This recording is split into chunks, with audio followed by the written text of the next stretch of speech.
Thank you. You may be seated. We had technical difficulties, so thank you for continuing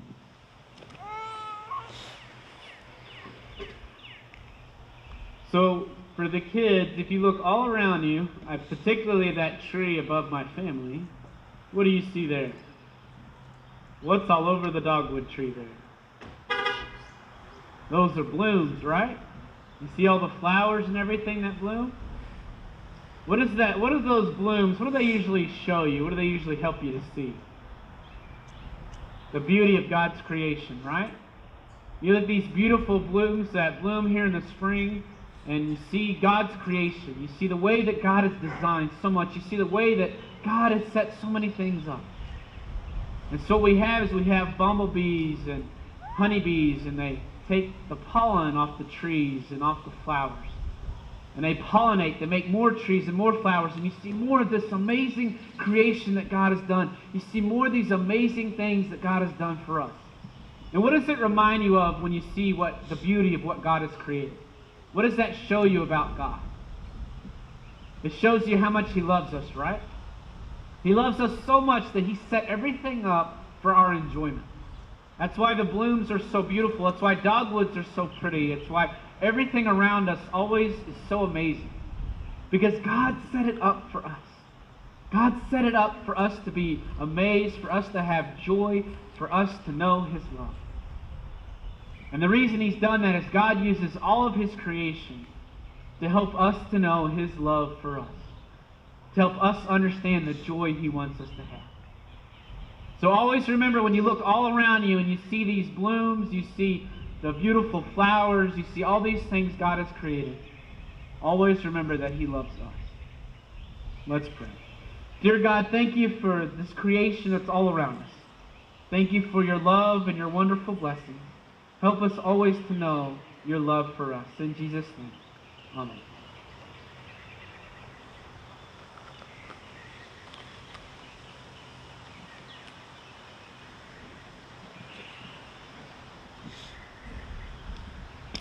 Now, how many of you have ever been astonished by a miracle?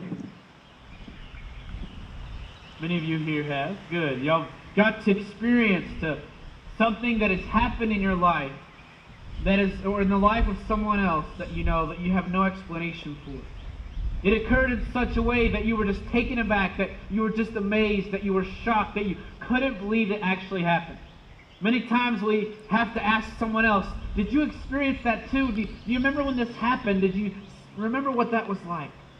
You were shocked and thrilled, and you gave thanks to God for what He's done. You find yourself often thinking back. You find yourself often thinking back on the miracle that God did, on the things that God showed you. You're being amazed always by what God has done, and you saw at those moments that God, for some reason that you can't understand, for some reason that you still don't understand, that God decided to step in and do something amazing. He decided to step into the world and do something in your life that changed it forever for the better. Now, for those of you who are here at our sunrise service on Easter morning, you would have heard the story that I shared that I'm going to share this morning. But for those of you that weren't, it was 7 a.m. Easter morning. You could join us next year. When we were pregnant with Madeline, everything was going normally. Everything was right on track. We had an appointment set for the ultrasound to find out if Madeline was going to be a boy or a girl. We decided, since school was delayed some hours that day, that this would be a great opportunity to take the rest of our kids for the very first time with us to get to be in the room when we find out if it's a boy or a girl. So the big day came, and our kids went with us, and Grandma got to go as well. We went in the room, we sat down, and the nurse began to make the ultrasound. Now, if you've ever had children and you found out whether it's a boy or a girl, you've had these moments where the ultrasound tech is about to tell you what it is, and so you're waiting in anticipation, and you're waiting in joy, and you're waiting in hope, because you aren't exactly sure what you're about to have. And so we were in that moment of waiting, that moment of joy, that moment of about to find out with our kids there and everything, and The ultrasound tech doesn't tell us if it's a boy or a girl.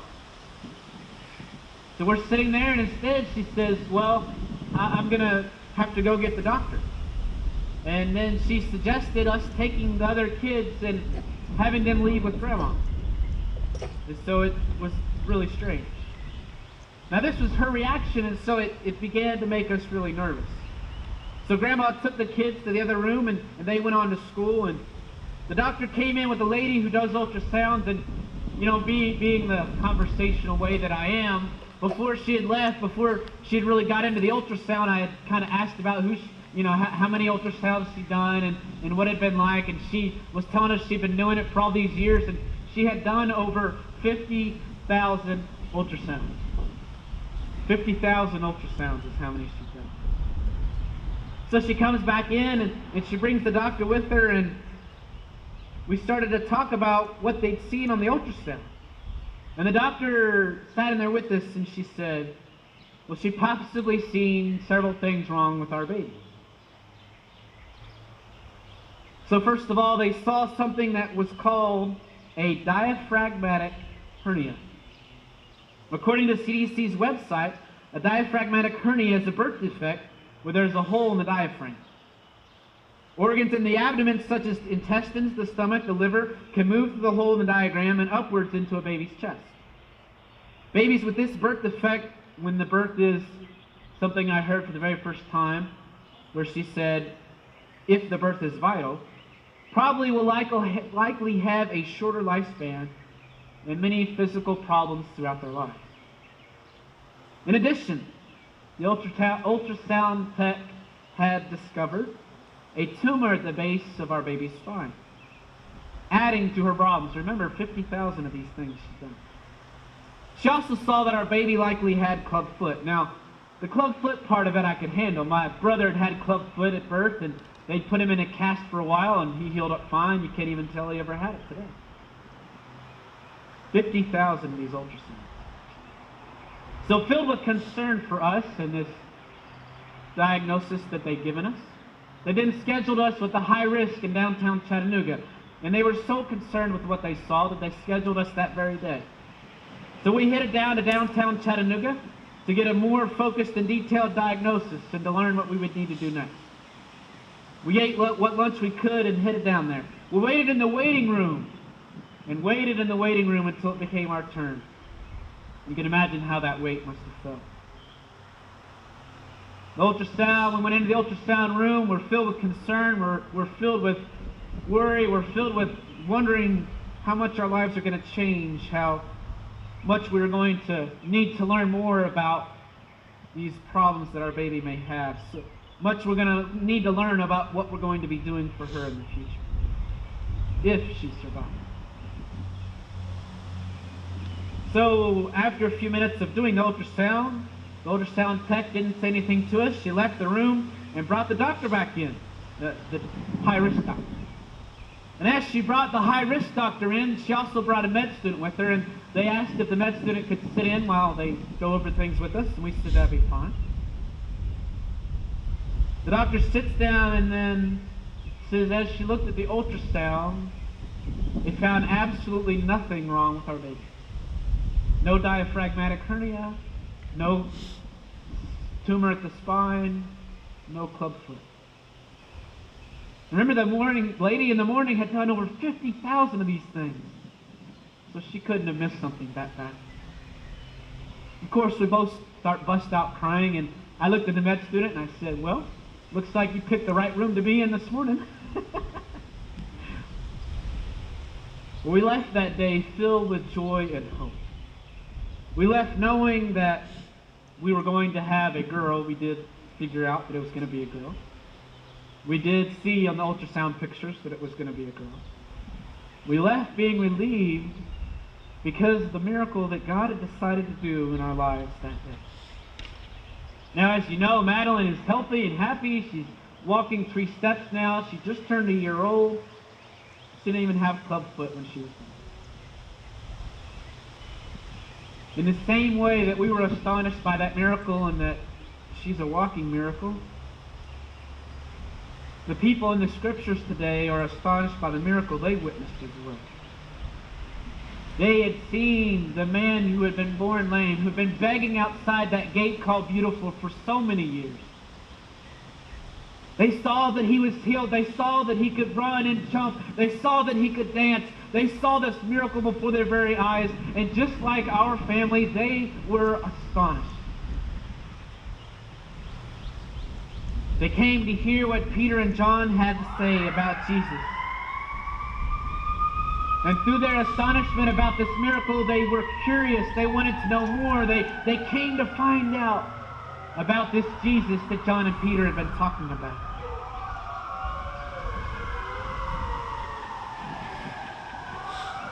I like when they join in.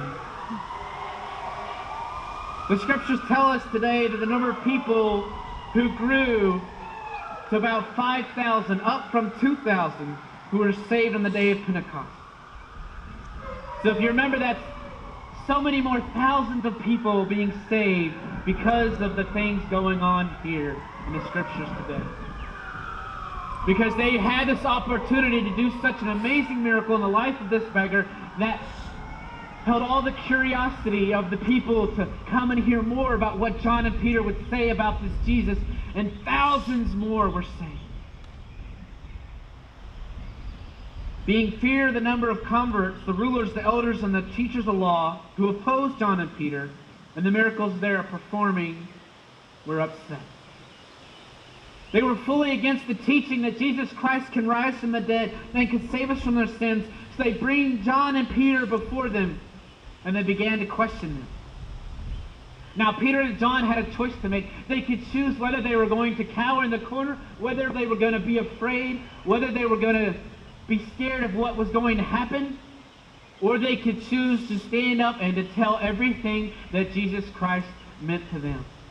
They could choose why they were doing this healing. They could choose to talk about why they'd done the miracle. They could choose to talk about why they healed the man. They could choose to stand up and say, yes, this is the reason we follow Jesus. They are ordinary men.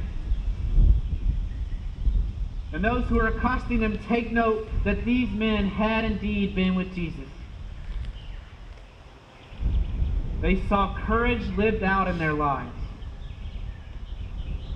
Those who are questioning John and Peter see that these ordinary men are courageous. But they do something really dumb here. They see the courage, they see the miracles, but they don't allow it to influence the way they live. They continue to oppose John and Peter in all that they're teaching. They don't allow the miracle, they don't allow the courage, they don't allow any of the influences that are going on right in front of their face to impact the way they live, to impact the way they treat others, to impact the way they question John and Peter. Instead, they go after Peter and John and the actions they made. They should have allowed this astonishment. They should have allowed this courage that John and Peter showed. They should have allowed the transformation taking place right in front of their face to transform them as well. But they didn't. They were too focused on themselves. They were too focused on their own power. They were too focused on their own authority. They didn't allow the courage of these men. They didn't allow the miracle to impact them in the way that it should have. To make them curious about how these ordinary men could do the amazing things they're doing, could perform these miracles, about how God had decided that this lame beggar would now be made whole. They could have asked so many questions, but they didn't.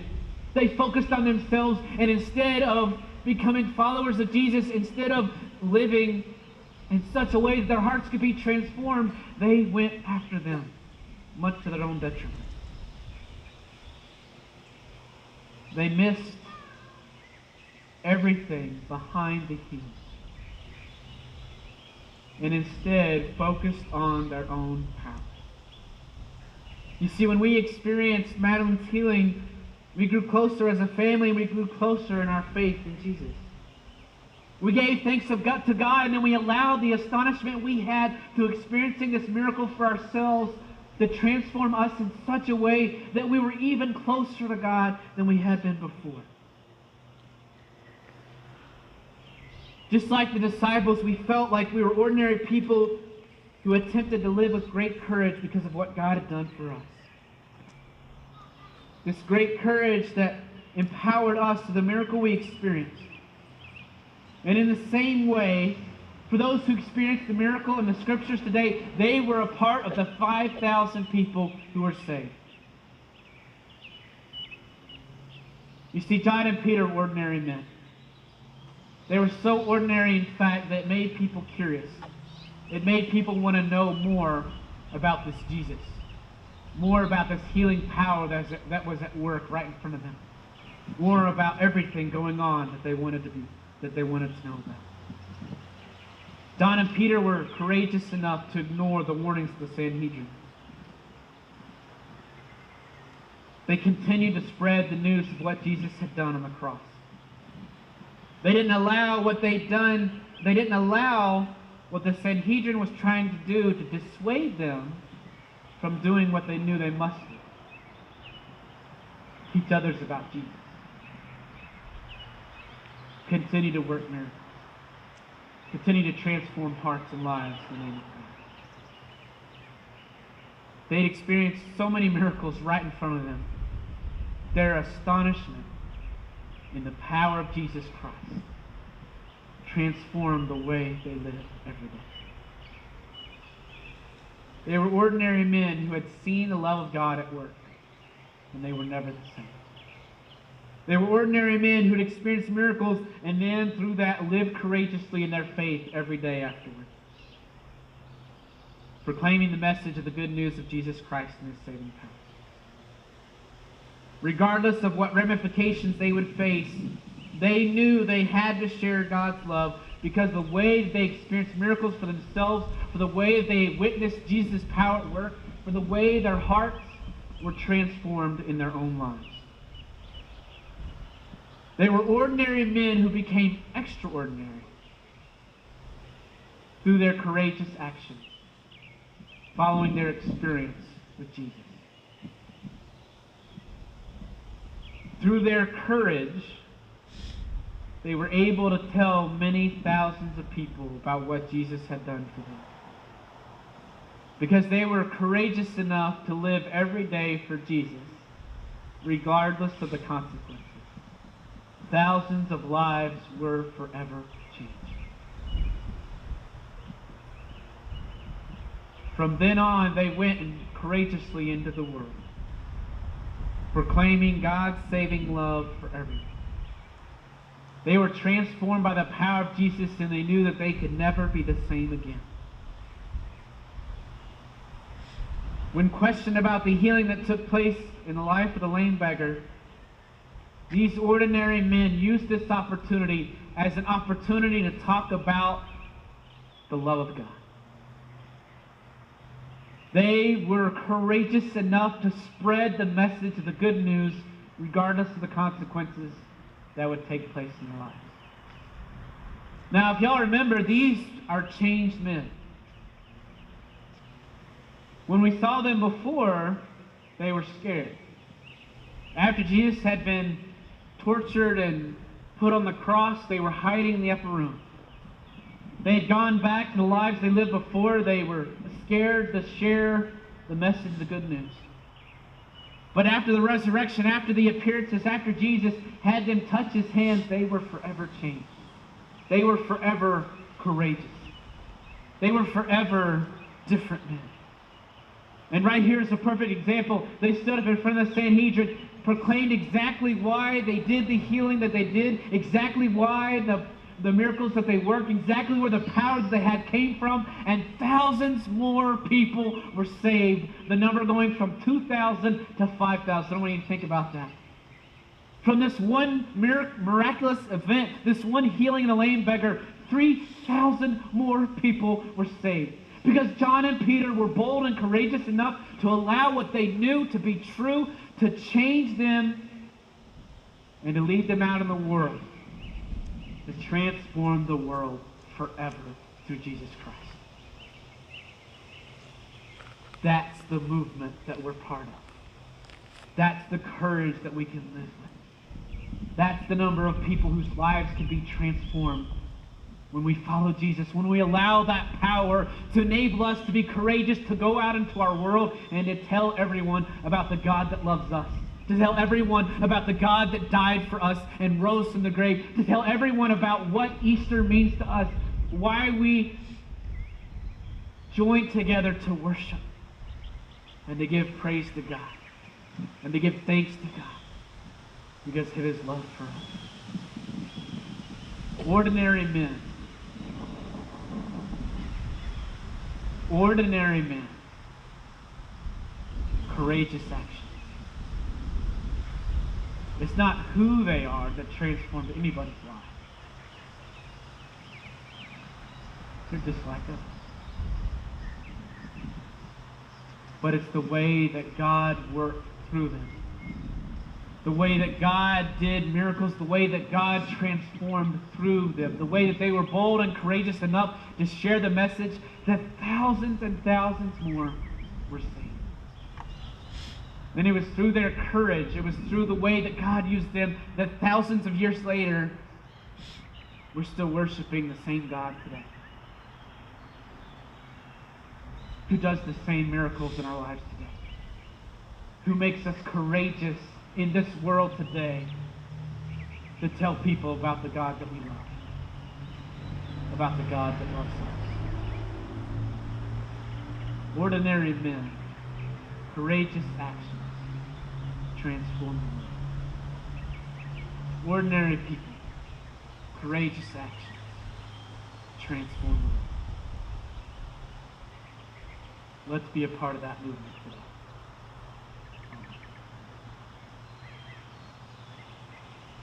Please stand and turn to page 370. Stand and turn to page 370. Victory in Jesus. We will sing verses 1 and 3.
And now let us go out in the world, doing all things in all ways, being bold and courageous, because the miracle God has done in our lives, so that others will know him as we do.